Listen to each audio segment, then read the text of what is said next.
கடலலை கொஞ்சும் திருச்செந்தூரில் விஸ்வரூபமே வேலையா, பழமுதி சோலை அறுபடை வீடும் புண்ணிய தரிசனம் முருகையா.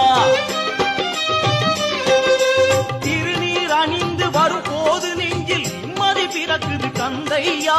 சுகனே சிவனார் மகனே உன்னை பாட பாட சுகமாகுதையா. வேல் முருகா அரோகரா அரோகரா வேல் முருகா.